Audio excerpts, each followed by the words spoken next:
Okay. Hi, everybody. Thank you for coming out on what is a beautiful day right now. I'm sure you tore yourself away from whatever fun summer activity you were doing. But I'm pretty excited that you're here, and I'm pretty excited that Michael is here because I've read the report, but I really want to hear from Michael about everything that's in the report. It's very interesting, and I'm not going to spoil anything because I'll let him talk about it.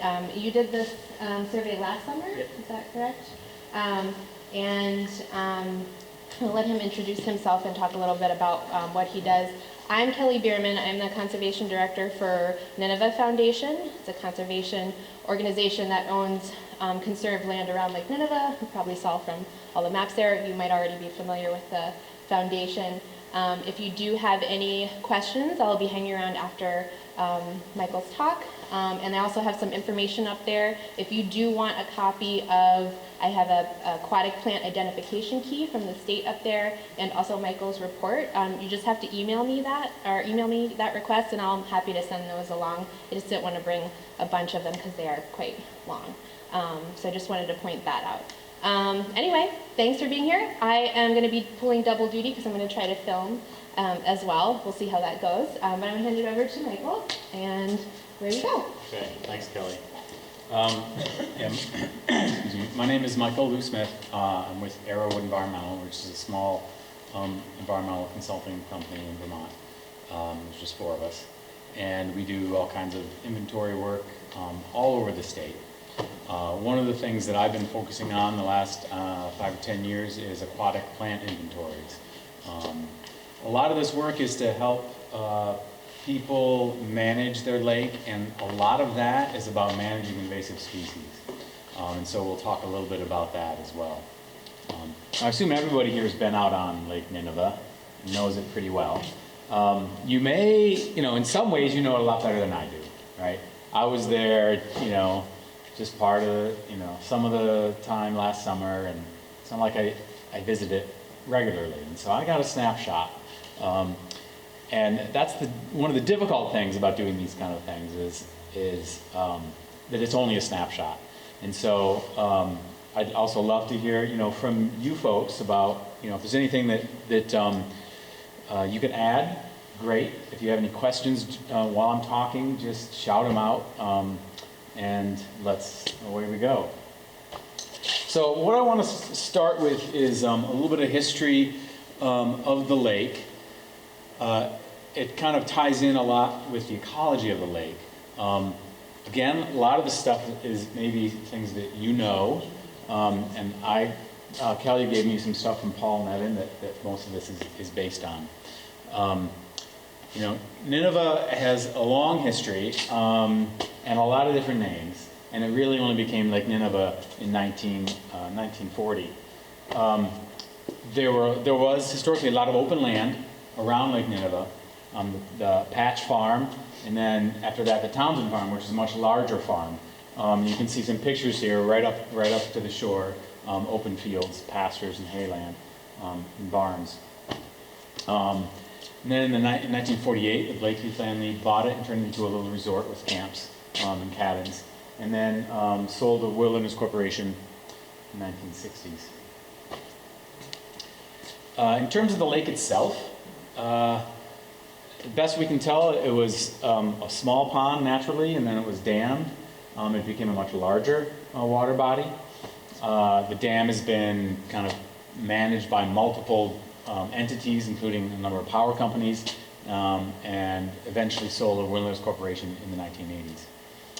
So it looks like the east shore of the lake is natural, but then, like I said, the damming created a much larger water body. So 170 acres roughly today. Can I ask a question? Yeah. When you say sold to the Wilderness Corporation, are you talking about the dam itself? That's my understanding. Is that correct, Kelly? Yeah. I believe that's Yeah.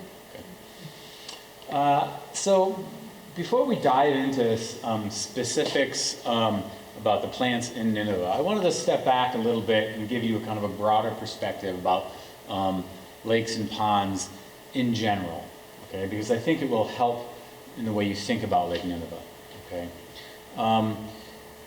And when we think about that, we try to think, what are the major forces that really affect water bodies, okay? And some of the major ones are right here. And so, Lake Nineveh, 171 acres, it's a pretty good sized lake.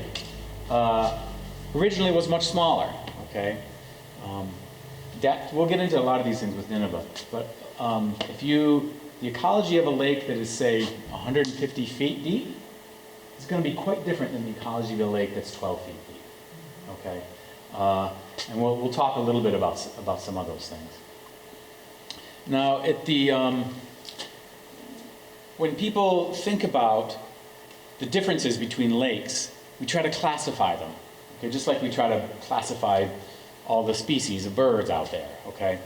And there's three things that in general, that people like to use. It's certainly people at Vermont Department of Lakes and Ponds like to use to classify lakes, okay?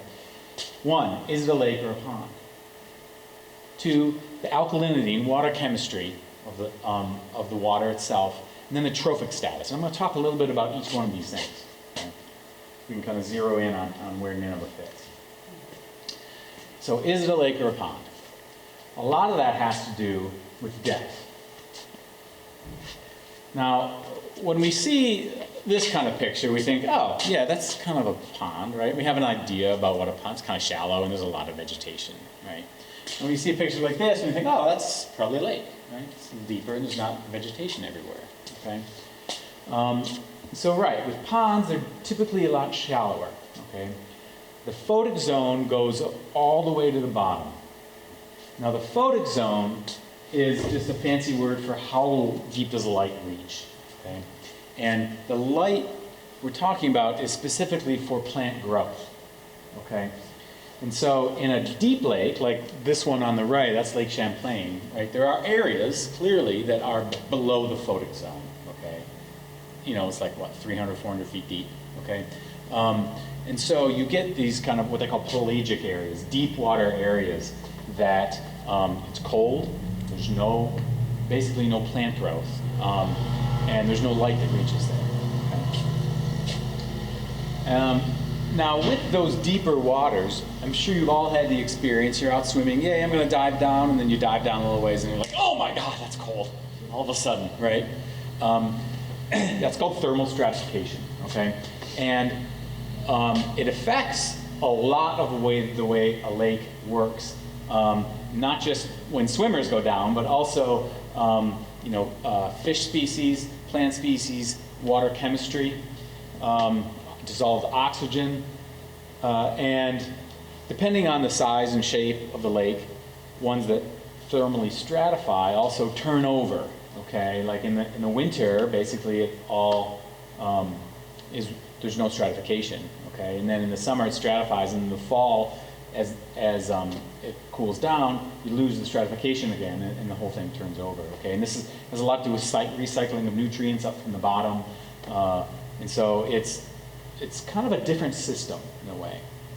You don't get that with a pond, okay? Ponds generally don't thermally stratify, or if they do, it's not as extreme, okay? And because of that, you get a lot of, mainly warm water fish species, okay?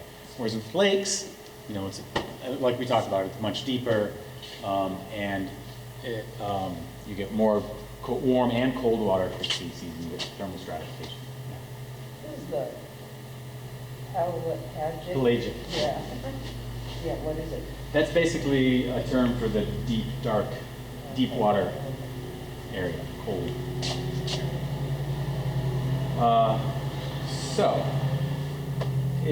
With that in mind, is Nineveh a lake or a pond? Okay. And you all can see where I'm going with this, right? Maximum depth, about 12 feet. Mean depth, about 6 feet. Now, I've got something up there that says mean Secchi depth. So, this is called a Secchi disk, and it's used to determine how the transparency, or what water clarity is like, okay? And that is kind of gets translated into the photic zone. So you put this down, and you let it go down, and as soon as you can't read it, that's what you measure, okay? And you do this a couple times during the year. Because your water transparency is going to be different in the early spring than it is in the late summer, okay? A lot of water transparency has to do with things that are suspended in there, and most often that's algae, okay? And so generally in the early May, you don't have much algae, and so your second depth will be much greater, and then as the summer progresses, you have less visibility, and so it decreases, right? And they've kind of figured out for plants, the photic zone is basically twice the second depth. Okay, so what we are seeing, as soon as that just disappears, plants can actually get light twice that depth. Okay? And so with Nineveh, we've got the photic zone that goes down to 9 feet, and the mean depth is really 6 feet, right? So we've got a shallow water body that the photic zone goes all the way to the bottom, so it's technically a pond. Okay? And if you look at, we'll look at this a little bit more, and you can't really see this anyway, it's not very good, but there's basically some vegetation all the way across. Okay?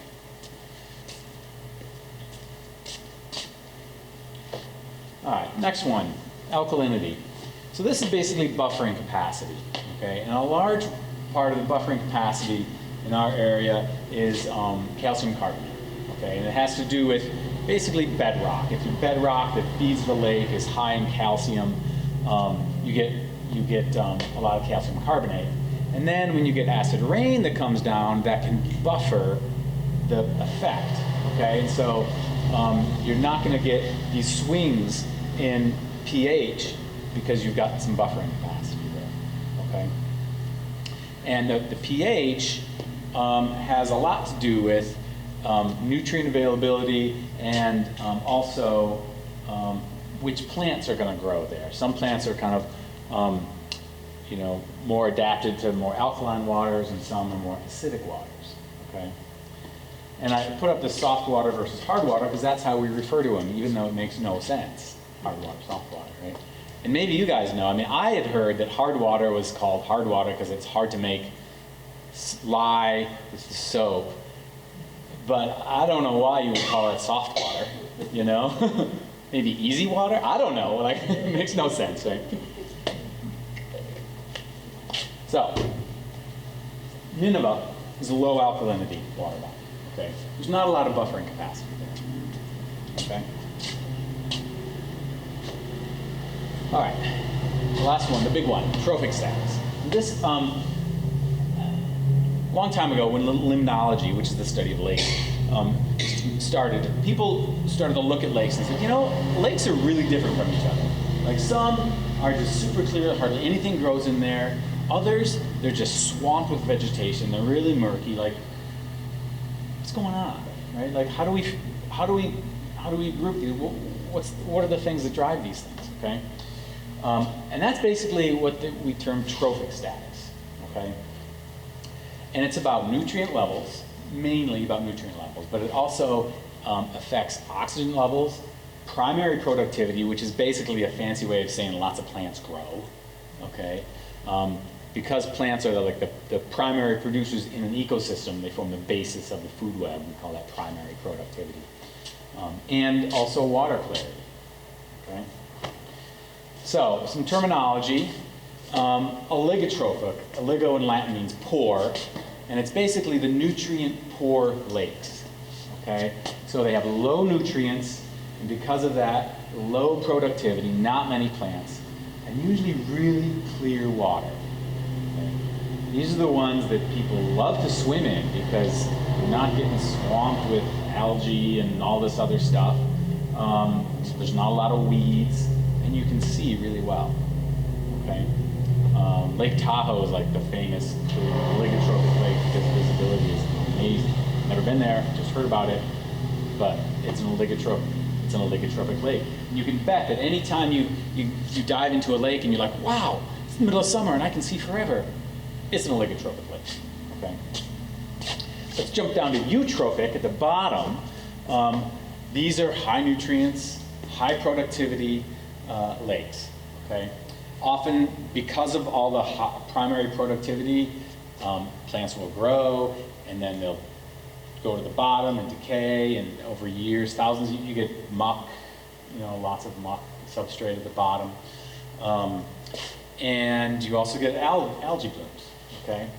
And so, maybe some of you have heard about Lake Carmi, way up north, Franklin County, eutrophic lake, okay?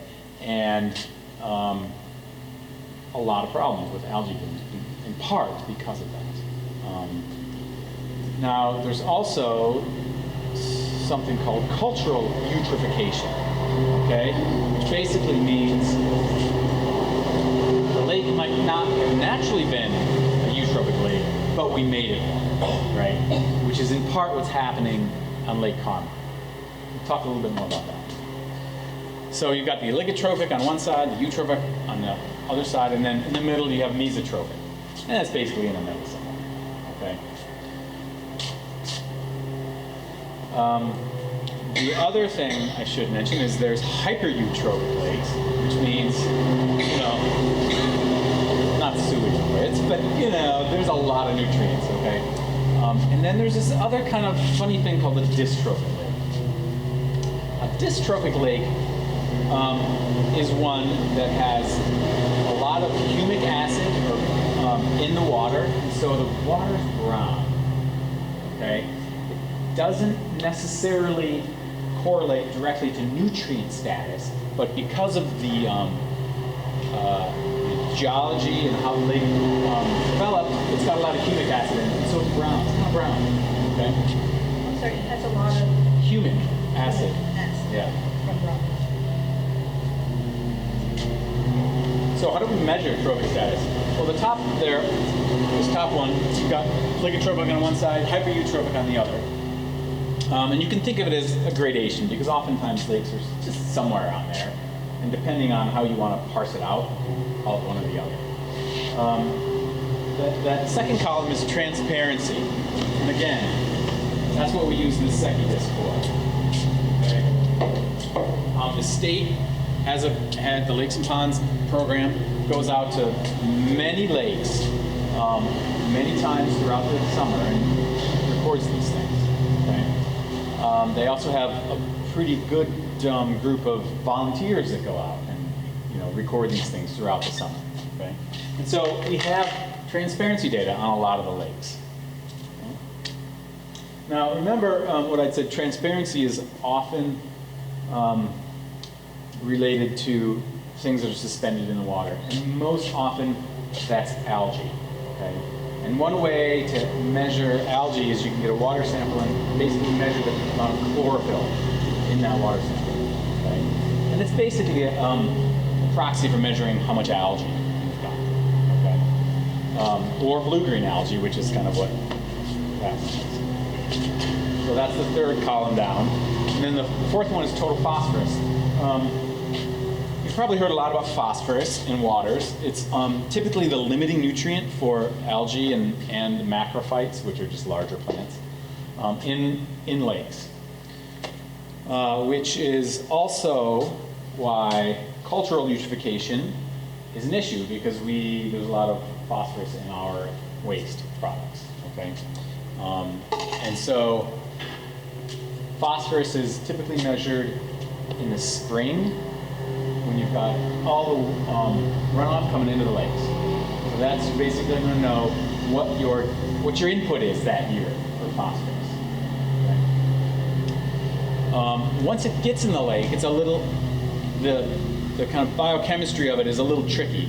Oftentimes it will sink to the bottom and bind up with organic particles. And so, and depending on stratification and oxygen levels, that can recirculate, which is what's been happening out in Lake Carmi. And so basically you're taking phosphorus, historical inputs of phosphorus, and putting it right back in the water column. Okay? With that in mind, when you think about lakes that have a big mucky bottom, there's a lot of phosphorus down there. Okay? And so anytime that gets kind of brought up, on a large scale, that's going to affect the ecology of the lake. Okay, so bear with me. There's just a couple more little graphs. I think it's important to kind of understand where Nineveh is with this. Again, this is data from the state. And these are just the things that we looked at already, okay? You don't have to see those. I got something else for you to look at. So, spring phosphorus levels. So it's less, if it's in micrograms per liter, less than 7, oligotrophic, in the middle, mesotrophic. Nineveh's around 9. Okay, so we're right in the middle. Standard mesotrophic in terms of phosphorus levels. Okay. Water transparency. Okay. Again, we kind of line these up with oligotrophic versus mesotrophic and eutrophic. Okay. And this one's kind of interesting because Nineveh is kind of mesotrophic, but close to the eutrophic level. Okay. But if you look at the chlorophyll A, it's right in mesotrophic. So what's happening here is your water transparency is impacted not by the nutrients, but because Nineveh is slightly dystrophic. Okay, it's a little bit, it's got that brown water, right? And that's natural. It's humic acid, Humic. And so Nineveh is a mesotrophic lake, and it's kind of slightly dystrophic. Okay. Lakes that are fully dystrophic are very brown, but you're kind of getting some of that with Nineveh. Good with that? All right.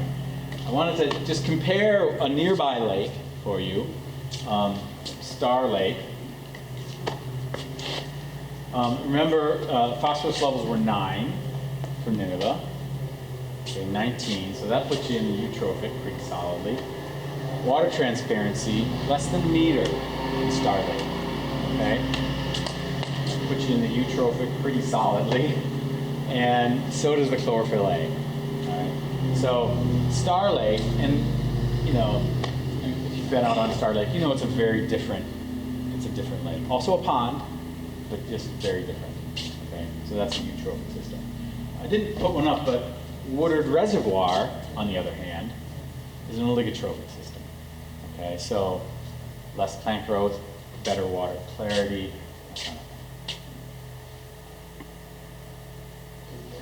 So, to just review this, Nineveh is a low alkalinity mesotrophic pond. All right. And the state has classified all of the lakes and ponds in Vermont. And this is just kind of a snapshot of where Nineveh fits. There's actually a whole bunch of mesotrophic lakes. Most of the lakes are mesotrophic in the state. I cut off A through L. They're alphabetical, so you could see Nineveh basically. It's these outer ones that are even much stranger, like high alkalinity and oligotrophic. But most of the lakes and ponds in Vermont are right in the middle. They're mesotrophic.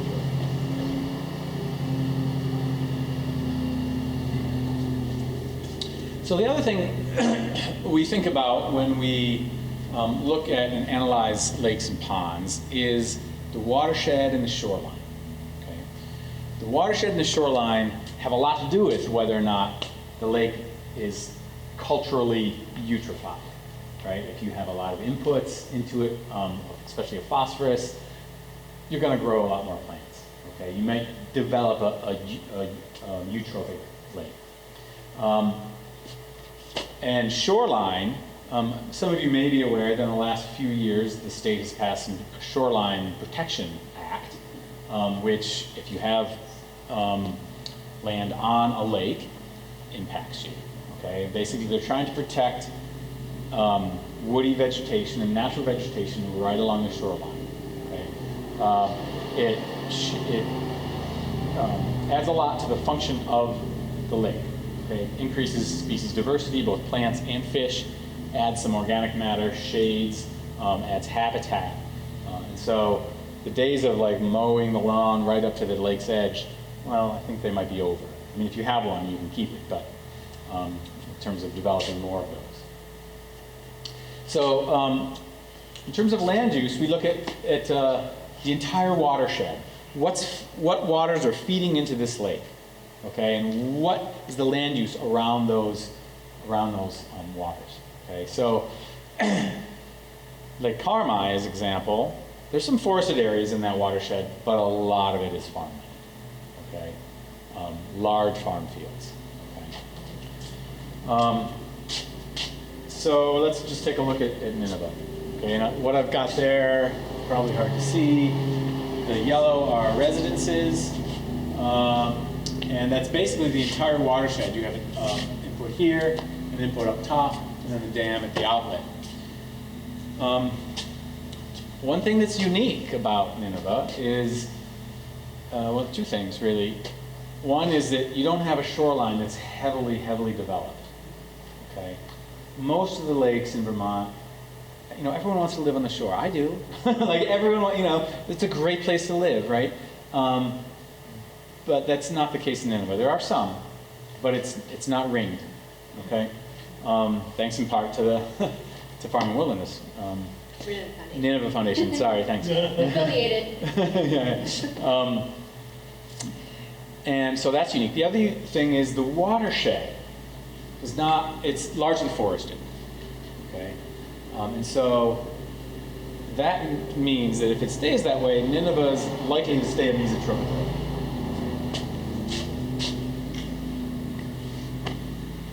Okay. So the aquatic plant inventory that I did last summer. It's an inventory of all aquatic macrophytes. It's just a fancy way of saying bigger plants, macrophytes, not the algae. I didn't inventory the algae, okay? Mostly. I inventory, we'll get to that later. And a lot of what I was doing was in support of trying to control Eurasian water milfoil, okay? And we'll talk a little bit more about that as well. And so what I was charged with was conducting inventory of native aquatic plants, non-native aquatic plants, native aquatic plant communities, and then providing recommendations for management of the plants in the lake. Okay? And we'll talk about each one of those things in turn. The first methods we used, I brought a motorboat and a kayak and had sampling points all throughout the lake. And this is the weapon of choice for aquatic plant sampling. I have extensions that go on it, and then for even deeper waters, which I didn't need in Nineveh, I have one of these that's on a rope, so you can throw it out and drag it around. So basically what you do is you put this down into the water, you turn it, and you pull it up, and then you sample what species have I got on it. Okay. It's really helpful, especially for areas where the visibility is not that good or it's too deep to see. Okay. I also did a fair bit of snorkeling because that's really good. Well, it's fun, but it's also a really good way to see plants. One problem with this thing is it sometimes tends to miss really small plants, right? So that's what the snorkeling is for. And then, of course, just in the kayak, just kind of going around and looking. Oh, there's something, okay. And then we've got it all kind of digitized and GPS so that I can hit a point, you know, and put it in and it comes up where it's supposed to be. I'm going to start with aquatic natural communities. Again, people, I mean, you all know what natural communities are, even if you don't know that you know. Northern hardwood forest, right? Red spruce hardwood forest, hemlock forest, right? These are all natural communities, okay? Most of the work in natural communities has been done in uplands. And we're just starting to try and kind of group plant assemblages in lakes and ponds. Okay? And I mapped out 3 different aquatic natural communities in Nineveh. Okay? The water lily aquatic community, arrowhead quillwort community, and then the Nitella bed. And I'll talk about each of these briefly. You can see the Nitella bed is the kind of hash mark that goes all across the lake. Okay. The arrowhead is just isolated, and then you all know what the water lily community is like. So let's start with that one. I have some show and tell. And I brought a bunch so that you could all play with some water lilies.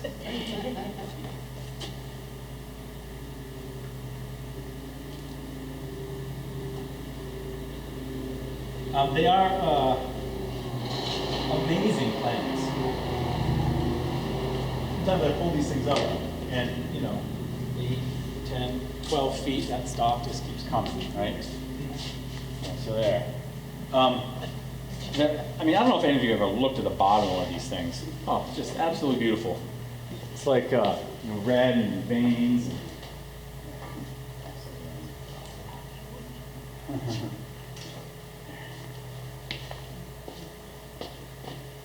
You're welcome. So, water lily community is actually in Nineveh. It's composed of 3 different of these floating species. White water lily, which is what I'm passing around, and then the yellow one, which you've probably seen, and then this other thing called water shield. Water shield's different. It's small. It's kind of oblong. And the cool thing about that is the petiole, the stalk, comes right up in the middle. Okay, and it's also got. I wanted to bring some because it's really cool. It's got this kind of mucilaginous kind of goop on the bottom. That's really kind of cool, and it's bright red on the bottom too. It's gorgeous. And the water shield is typical of dystrophic ponds. Okay? It really thrives in dystrophic ponds, which is probably why it's pretty prevalent here. But in any case, these are all the floating aquatic plants that make up this community. Okay? And it's kind of all along the shallower areas of the lake, and it's habitat for most of the rare species, and it's definitely has the most diversity. Okay. Questions on that one? It's pretty common natural community, as you probably know. You see a lot. Right? Is there any danger in too much of it, or You mean too dense, or? yeah. Except for uncomfortable swimming.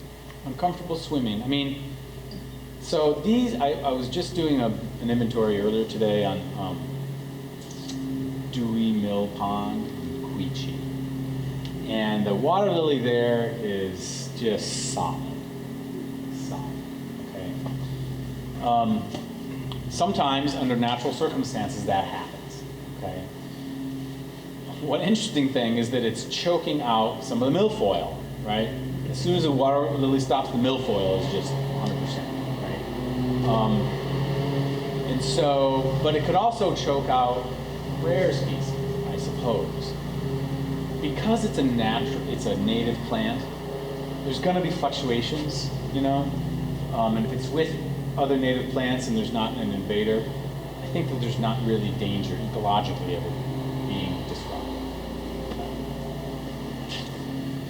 Okay, so it's, like I said, it's a common natural community.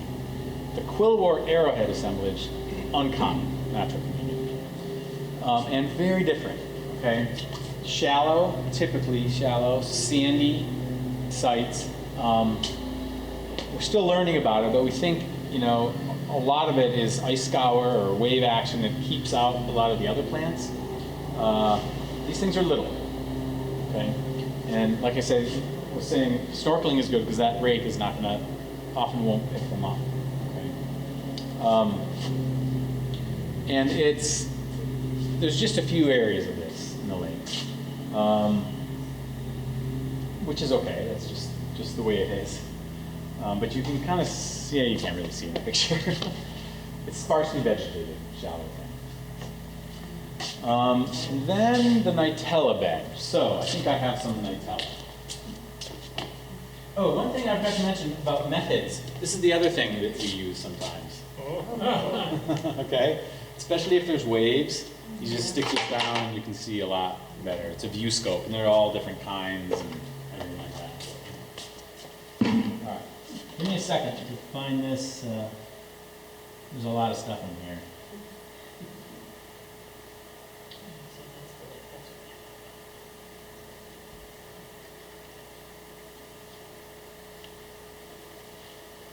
Okay. Guess we can pass around in the... That's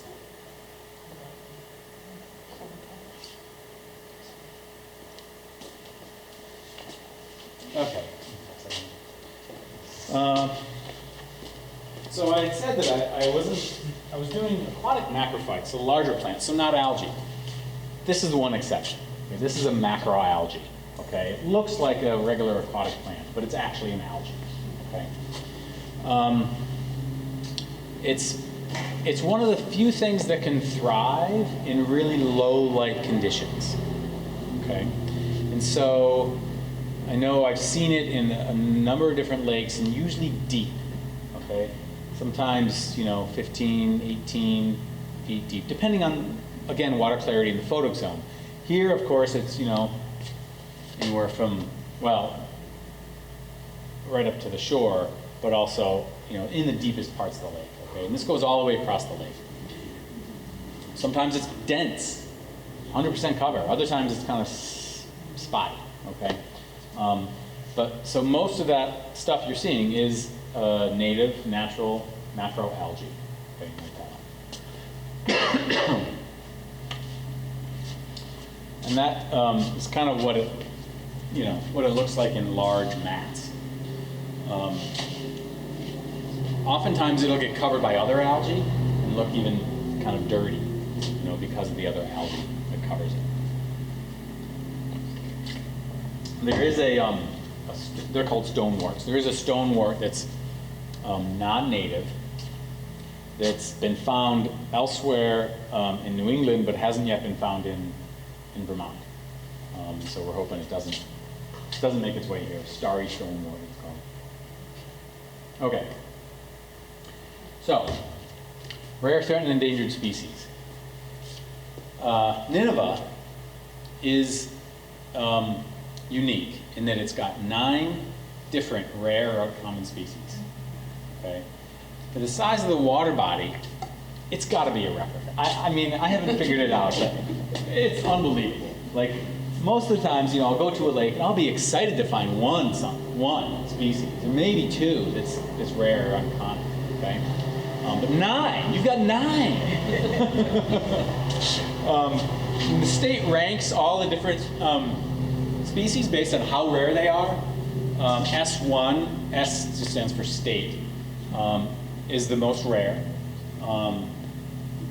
So we say very rare. S2 is rare, and S3 is uncommon. Okay. Yeah, I mean, it's amazing. Did I mention 9 different species? So I just want to talk about a few of them. I'm not going to talk about all of them, but a few of them. So not all milfoil is bad, right? We hear a lot about Eurasian water milfoil because it is bad. But Nineveh is blessed with 2 rare species. Okay, the low water milfoil, which is the rarer of them. It's S1, S2, I think. And there's only 8 other known spots in the state where we found it. Okay? And Farwell's water milfoil, a little more common than the low, but still only 19 others. So this is the map for where the Farwell's milfoil is. It's here, back in here, and then up in there. And then the low water milfoil is only up in there, not spot there. It's in this deep of water, like right near the shore, maybe 2 feet. And it's certainly something that you would just normally paddle right by, right? It looks like just a milfoil.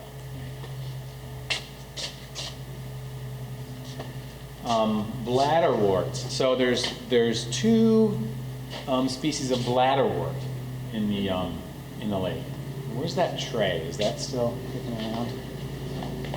Because I have some of those too.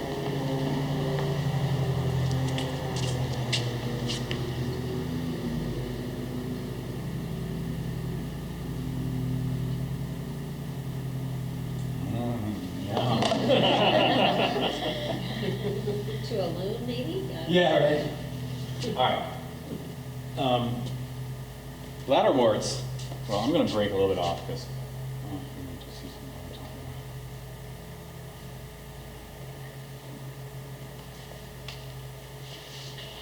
say that. I'm going to pass this one around this way. So these are amazing plants. You'll notice little kind of blackish balls all over the place. Those are not flowers. Those are not seeds. Those are traps. Okay? These are carnivorous plants. Okay? And that's what the bladder part is for. Those black things are all bladders. Okay? It's this little trap, all right? And there's a trap door there, and two hairs, trigger hairs. Okay? Sorry. Some little zooplankton swims by, triggers those hairs. The trap door swings in, sucks in the zooplankton, and then it shuts. Okay? And then it can slowly digest it. Right? They're common in low nutrient waters, but also are common in kind of mesotrophic waters as well. And this is the most common species in the state, which is also present in Lake Nineveh. The rare ones are much smaller than that, than what you're looking at. Yeah, both ranked S3, so they're uncommon in the state.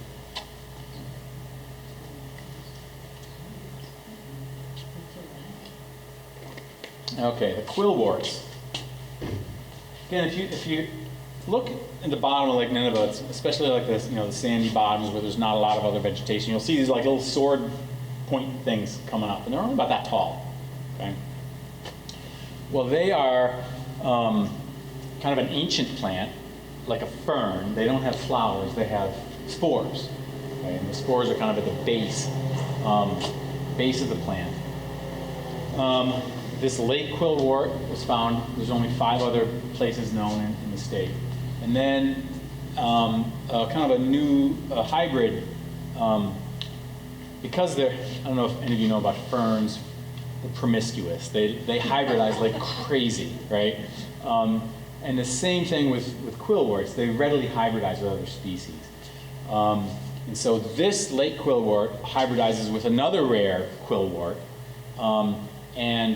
I found the hybrid in the lake, quillwort, okay? The hybrid hasn't been documented in Vermont before. But what that means is you also probably have the other rare one, okay? They're difficult. You need a powerful dissecting scope to really identify them. And so you can't just like look at one and say, oh, there's the rare, you have to collect. And so it's likely that the other rare one is there as well. Oh, and yeah, they're found scattered all around the kind of shallower shores of the lake. Okay. Aquatic invasive species. So, I'm sure you've all heard about invasive species. And you see them every day. Every time you drive down the road, you see the Japanese knotweed and the purple loosestrife and all that kind of stuff. And you've heard about milfoil. There's a few others besides milfoil that can be a problem. In Nineveh, it was basically milfoil the problem. Okay. I do want to point out, though, that not all non-native species become invasive. The majority don't. So most of the species that aren't native to North America are pretty benign. They're not aggressive. They don't take over natural communities. They don't choke out native vegetation, destroy habitat, or any of that.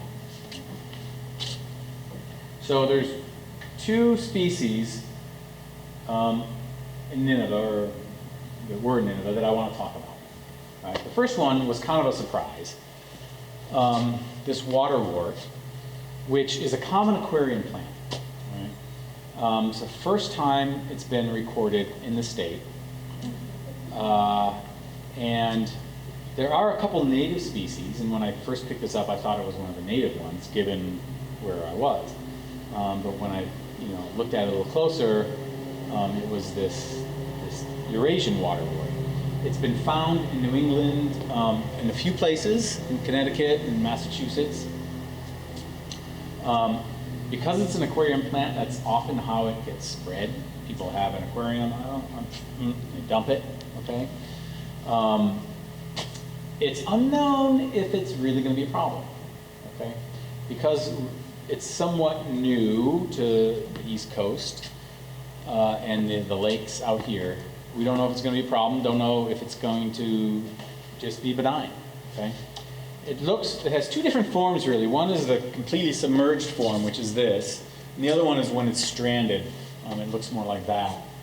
The issue here is that it occurs right where a bunch of those other rare plants occur, okay? And so it's something that we gotta keep an eye on. The other one, of course, is Eurasian water milfoil. And I put this up there because wow, right? Like that's what you're trying to prevent Nineveh from looking like. That's where it was. That's what it was like where I was today. No, nobody wants to swim. Right? Nobody. It really affects not just our recreation, but also the whole ecology of the pond. So under the right circumstances, that's what you can get. It was first discovered in Nineveh in 2000, and luckily, folks were on top of it. Okay, they got right on it, initiated control immediately. There's a couple ways to do control. In large infestations like that, oftentimes people will use mechanical harvesters, okay? Another one is benthic barriers, so you put a barrier down, like these folks are doing down there in that corner. That's really good for dense populations that are small, okay? Because it's expensive and it has to be maintained, and the other way to do it is get scuba divers down there and just pulling it. And either pulling it and bagging it or having a suction harvester that they pull it and it gets sucked up to someone on the boat, and then the person on the boat goes down outside. The other key is the public access greeter program. When you pull your boat up to the landing, there's someone there checking your boat. That's one of the main ways that milfoil gets spread nowadays, is on boats. And the spread has started to decrease a little bit because of these greeter programs.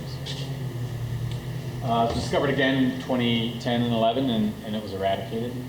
And my inventory, I didn't find any. They also had some of the people that were doing control come back and look for it, and they didn't find it either. So that's really good. Really good. Right. So the management recommendations for this, milfoil is difficult. It takes time, it takes money. You need to have people that are dedicated and willing to put in the time and the money, write the grants and all that. And then you can't let up. You just have to stay on top. Because there's so much movement between lakes nowadays, it's really hard to keep it out. Okay? And the key is, if you do find it, you have to catch it before it gets looking like that. Because once it looks like that, it's over. Like, realistically, there's not enough time, money, or dedication that's going to eradicate it. Right? The other recommendation I had was to monitor that waterwort population. Because we don't know how it's going to behave, and it's located where the other a bunch of the rare species are, it's a little bit of a concern. Okay. So lastly, I just wanted to stress that, I see a lot of lakes in my work, and Nineveh's pretty special, right?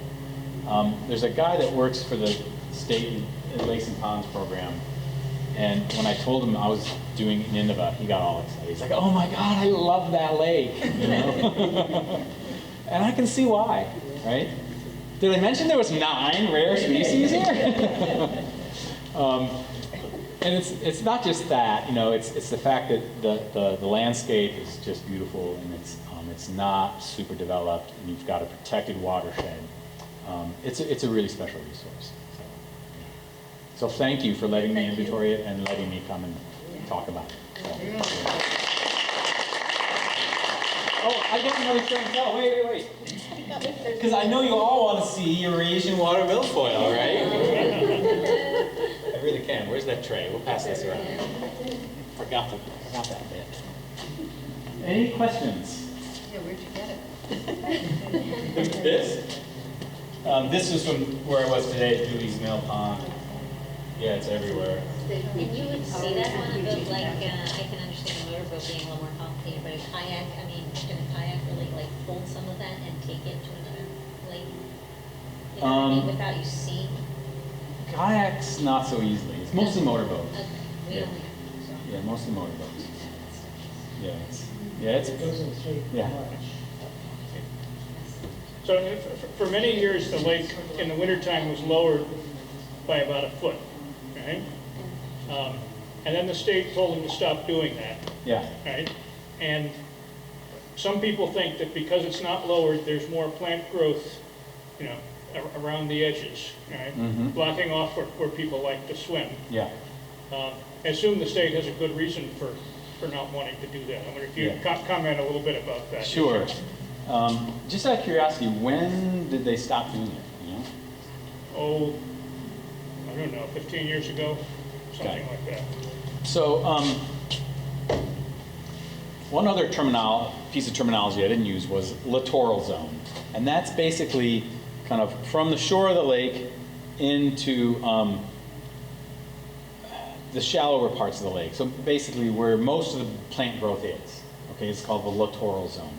And the littoral zone, because that's where most of the plant growth is, that is kind of, it's often considered the lifeblood of a lake, okay? You've got the plants growing, you've got the insects feeding on the plants, you've got zooplankton and phytoplankton, you've got fish coming in for the insects and eating them, you've got habitat created by the plants for the fish and all the other aquatic organisms, okay? So what you do when you draw down a lake in the winter is you effectively destroy part of the littoral zone, or the life in the littoral zone, okay? So it can, they're adapted to, some freeze-thaw, natural freeze-thaw. But when you drop it, you get a lot more of that, it goes deeper, and you get a lot of scour, ice scour. And so you're basically killing a lot or setting back a lot of that life. And so you're changing the ecology, not just of the littoral zone, but of the entire lake. So I think that's their thinking. Oftentimes if you see reservoirs, so the other inventory I'm doing is in North Heartland Reservoir for the Army Corps. And the littoral zone, there's just not much there, right? And I think in part because it's very steep, but even the shallower areas, you get this constant fluctuation, and it just messes with the whole system. So. What is a pH in the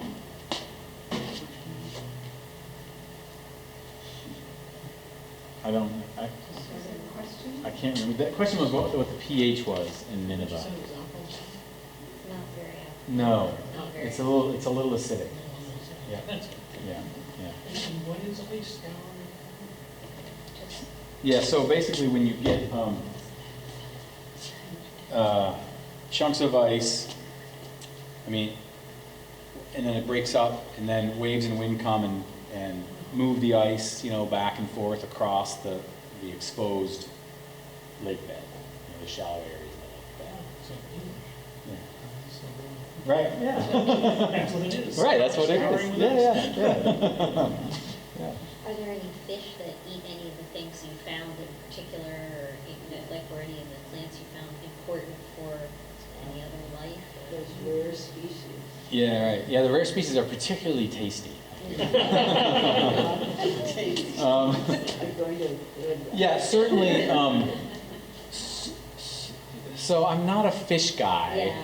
so it's hard for me to say which, you know, right? But I think, you know, I think generally what happens is you've got the fish providing food for the things that the plants providing food for things, and then the fish eating those things, right? And so I don't know if there's a lot of, you know, herbivorous fish, and if they are, they're small. Right. Yeah. I guess that's sort of as the basis of the food chain, did it mean anything to you? Yeah, I mean, I had the sense that, you know, it's a pretty healthy lake in terms of plant growth and, you know, that, thinking food chain-wise. So, but it was just a sense, yeah. Yeah. You were saying that the water lilies and so forth don't really make a problem. Ecologically. Yeah. Yes. But they do if you're trying to kayak or something. They sure do. The growth there is getting phenomenal. Yeah. We see in the 16 years that we visited here, Mhm. things are changing. Yeah. You know, and so what do? You just say, that's nature, you just let it go, or do you harvest it? So, it all depends, okay? If you're going to try and mechanically harvest, then you need a permit from the state, okay, to do that. If you're a landowner and you want to, like, I want to pull some of these pondweeds, and you want to manually pull them, you can do that, okay? And that's really, I think that there's not an ecological reason to do it, it's more of a social reason. You know, like if you want to use the lake and that's impairing, you know, the way you use it, you know, something like that on a small scale, I don't think makes a huge difference, right? On a larger scale, like if everybody's doing it and there's big parties, then it would make a difference, right? So, Is the macroalgae still in the bottom? mostly, yep. I mean, I never see it. yeah, Apparently, or yeah, right, because it's deep enough that you can't. It does actually occur in the shallows as well, and so you've probably seen it and not recognized it. When you look down and you see something that's low growing, you know, it gets about this high off the ground, it's kind of all matted and stuff, that's probably it. And so what makes, I mean, other than it being so natural and tranquil and just unimpacted by us human types, you know, why are there so many rare things here? I mean, you guys have a theory about that? That's a really good question. Yeah. I don't know. I don't Just know. curious if you Yeah, no, it speculated. is really curious, and I think that, I mean, I have thought about it, and I haven't come up with any good answers, so I don't know. Okay. If you do, let us know. Okay, all right, I'll give another presentation. Do all the plants you're talking about root in the substrate essentially, or they are rooted down to the bottom? I guess they all need to have some access to that. Yes, yes. There are some that are kind of free-floating, but they're not, Duckweeds. yeah, right, duckweeds. Duckweed. And there's some, It's just amazing. yeah, it was amazing. Cover it. Yeah, yeah, yeah. But most of them, and that doesn't mean you're not going to find them floating, but yeah, yeah. If you've ever been to North Shrewsbury and you look down at Johnson Pond, it looks like it's covered with algae or something, but it's those little, what is it, shield things? Oh, water shield. Uh-huh. Yeah, they look like they're about the size of a spoon. Yeah, They really are beautiful. Yeah, Bright they are. red on the bottom and slimy. And slimy, yeah. Yeah. And there's citrus plants there too. Oh, neat. Yeah. But that's shallow enough for the deer and moose to go all the way across it. Oh, really? They can swim a little bit, but most of it is wading. Yeah. Huh. Does anybody have any more questions for Michael? Those are all really good questions. Yeah.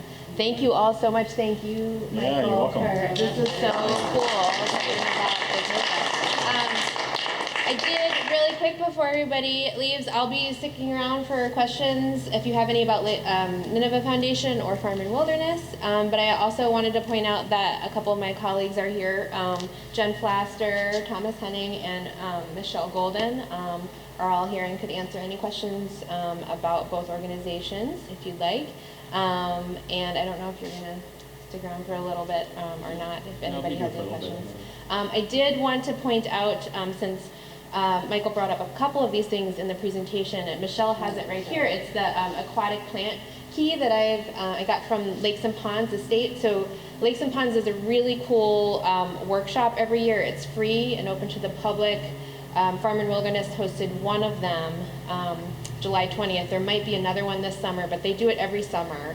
It's Vermont Invasive Patrollers Workshop, and it's basically just it's 10 to 2, and you come and learn how to key out some aquatic plants, and then you go for a paddle, and you pick up some plants and look and feel and get a sense of how to identify some of these plants. So, and I learned a really key thing about Eurasian water milfoil and how to distinguish it from other milfoils is that it has all the leaves on there. It has more than 12 leaves on its stem. So that was really important to me because I was like, well, I can't tell the difference between the milfoils. They all look the same to me. So anyway, I wanted to point that program out because that's a really cool thing if you have a chance to go. They're all around the state, and you can just go on the state Lakes and Ponds website, and that should be on there if you're interested. And again, if you want to email me, I'm happy to send you that key too if you're interested in getting a copy of that. And also, as Michael mentioned, it takes time and funds to maintain and monitor lakes like Lake Nineveh to prevent invasive species, and Nineveh Foundation has been doing it, Michael said, since 2001. And I've just taken over the grant writing for that grant. So every year we re-up that grant so that we can have a greeter program so they can inspect the boats going in and out, or mostly in from other, visiting from other lakes to make sure there's no fragments on them. And then also to pay for scuba divers to make sure that there's no instances of coming back, and if we have to do any control too. So if you are interested in supporting that fund, the Nineveh Foundation works with the state and provides some funding for that kind of work along with the grant money. So we have to match that money. So if you're interested in that, I'm sure we'd be happy to talk to you about receiving some funds to help support that type of programming. So I just wanted to put that out there. But thank you again for all coming, and hope to see you again and around the lake. I'll be up there in and out, and thanks again, Michael, for coming. It was really very interesting. Thanks so much. Yeah. All right.